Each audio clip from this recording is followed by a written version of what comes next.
Ginulat ni Bam Adebayo ang NBA o ang buong basketball world sa laban ng Miami Heat kontra Washington Wizards nung gumawa siya ng 83 points at maging ikalawang pinakamataas na scoring game sa kasaysayan ng NBA. Pero imbes na puro papuri, marami ang tumaas ang kilay. May mga fans na nagsabing parang pilit daw hinabol ang record. May mga nagsabi ring sobrang dami ng free throws at meron pang dating NBA champion na nagsabi na dapat daw may asterisk ang 83 points ni Bam. Ibig sabihin, parang may maliit na footnote sa record. Pero ang tanong, talaga bang hindi kasing legendary ang 83 points ni Bam kumpara sa 81-point game ni Kobe at 100-point game ni Wilt?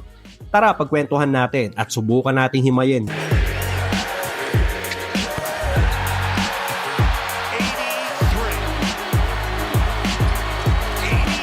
points for Bam Adebayo.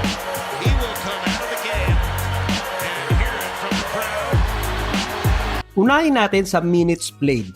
Si Bam Adebayo ay naglaro ng 42 minutes sa game. Si Kobe Bryant ay 42 minutes and 41 seconds sa kanyang 81-point explosion. Halos pareho ng kay Bam. Habang si Wilt Chamberlain naman ay hindi pinalabas kahit isang minuto sa 100-point game niya noong 1962. Buong 48 minutes naglaro. Pero ang final score sa laban dati ng Philadelphia at Knicks ay 169-147. It means, hindi dikit ang laban para hindi pagpahingahin ng kanilang superstar. So para sa akin, unfair para kay Bam Adebayo na siya ngayon ang sinasabihan na nag-stat padding. Sunod, field goal attempt made at percentage. Ilan bang tira ang ginawa at ilan ba ang pumasok? Si Bam Adebayo sa 42 minutes tumira ng 43 shots at naipasok ang 20 sa mga yon. O meron siyang 46.5%. Si Kobe Bryant, 46 na tira. 28 ang ipinasok o 60.9%. Habang si Wilt, tumira ng 63 attempts at naipasok ang 36 sa mga yon. Kaya meron siyang 57.1%.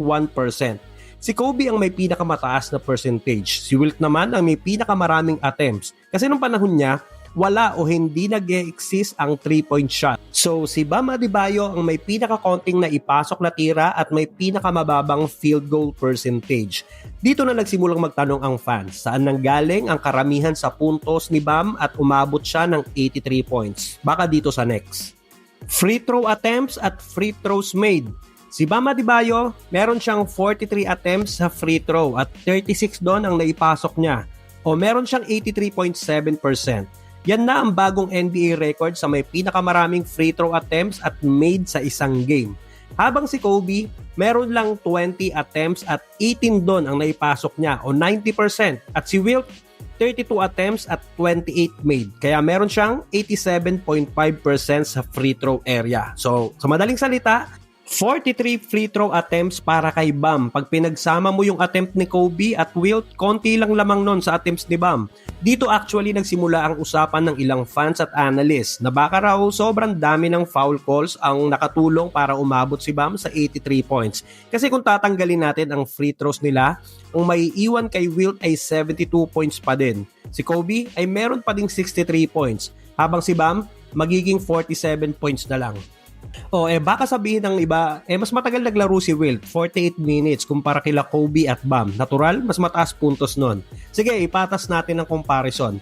Kunin naman natin yung points per minute. Si Wilt, meron siyang 2.08 points kada minute. Si Bam, halos 1.98 points per minute. Habang si Kobe, may 1.9 per minute. Ibig sabihin, kahit magkaiba ang era, halos pare-pareho ang scoring pace ng tatlong legendary games na to. So yeah, posibleng naabot din ni Kobe at ni Bam ang 100 points kung gaya ni Wilt, nilaro din nila yung buong 48 minutes. Pero ano't ano pa man ang ginawa nilang tatlo sa isang game ay mahirap pa din yun pantayan. Yan ang hindi natin maitatanggi. May mga tumataas lang nga kilay sa panahon ni Bam Adebayo dahil ang pwedeng dahilan, una, hindi naman kilalang high scorer si Bam. 18 points per game lang halos ang average niya ngayong season. Pwedeng iniisip ng iba na baka tsamba lang o madami lang free throws. Iba pang dahilan, pwedeng hindi siya kasing fan favorite ni Kobe Bryant. Kasi remember, sa final game ni Kobe Bryant sa kanyang career versus Utah Jazz, wala naman gaanong pumuna na despite of scoring 60 points sa game na yon ay tumira siya ng 22 out of 50 at 6 out of 21 sa 3-point line. At kung titignan naman natin ang box score sa game na naka 100 points si Wilt, makikita natin doon na halos puro siya lang ang tumira at halos walang kakampi niya ang naka-double digit sa attempts. Or another reason, pwedeng andito na naman tayo sa kumparahan ng old school versus new school o madalas nagkakaroon ng issue pag may nakabasag ng record. Nakita natin yan ng pinagtatrash talk ni Shaq ang mga rising big men ng bagong era. Nang malampasan ni LeBron ang scoring record ni Karim at nang malampasan ni Steph Curry sina Reggie Miller at Ray Allen sa 3-point made. But well, kanya-kanya namang opinion yan.